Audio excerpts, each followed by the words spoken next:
হাতে রয়েছে মাত্র দুদিনের ছুটি আর তুমিও যেতে চাইছো কলকাতা থেকে দূরে, তাহলে এই ভিডিওটা তোমার জন্য, একদম স্কিপ না করে দেখতে থাকো। হ্যালো, কেমন আছো তোমরা সবাই? অনেকদিন পর কিন্তু একটা ভিডিও নিয়ে এসেছি, অবশ্যই একটু লাইক কমেন্ট করে জানিও তো কেমন লাগলো। তো যারা যারা আমার মতো ভ্রমণপ্রেমী মানুষ তারা তো ঘুরতে যেতে ভালোবাসেই, আর তাদের জন্যই আজকের এই ভিডিওটা আমার বানানো, যে দুদিন হাতে সময় থাকলে তোমরা কোথায় যেতে পারবে আর খুব কম সময়ের মধ্যেই। তো বারুইপুর স্টেশন থেকে সোজা ট্রেন ধরে চলে গেলাম লক্ষ্মীকান্তপুর স্টেশনে, আর লক্ষ্মীকান্তপুর থেকে আবারও আমাদেরকে ট্রেন ধরতে হবে নামখানা স্টেশনে যাওয়ার জন্য।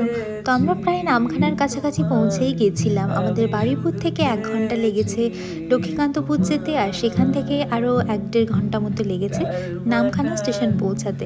তো দেখো বিকেলের রোদটা বেশ সুন্দর পড়ছিল মুখের উপর। একদম হঠাৎ প্ল্যানিংয়েই যদি যেতে চাও তাহলে এভাবে বেরিয়ে পড়ো, কোনো সমস্যা নেই। আমরা কোনো লাগেজও ক্যারি করিনি। তো তোমাদের সাথে কথা বলতে বলতে পৌঁছে গেলাম নামখানা স্টেশন। এবার বাদ বাকিটাও তোমাদের সাথে শেয়ার করব, তাহলে সঙ্গে থেকেও আমার অবশ্যই।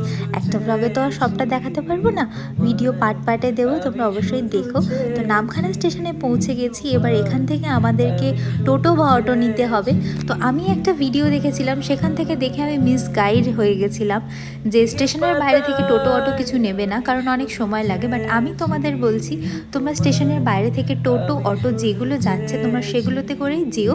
একদম কম প্রাইসই নেয়, মাত্র 40 টাকা ভাড়া বকখালি পর্যন্ত।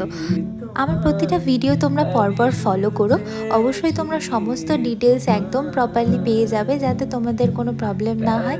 সমস্ত ডিটেলস আমি তোমাদের সাথে সুন্দরভাবে শেয়ার করে দেবো, যাতে মিসগাইড না হয়ে যাও। তো চলো বাদবাকি ভিডিওটা দেখতে থাকো।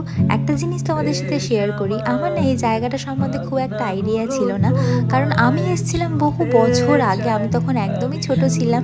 তো আমার মনের মধ্যে কনফিউশন লেগেই ছিল যে কেমন হবে, কেমন লাগবে, আদৌ জায়গাটা ভালো।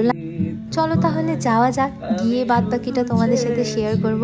অবশ্যই কিন্তু আমাকে একটা ফলো করে দিও, না হলে বাদবাকি ভিডিওগুলো তো দেখতে পাবে না বলো।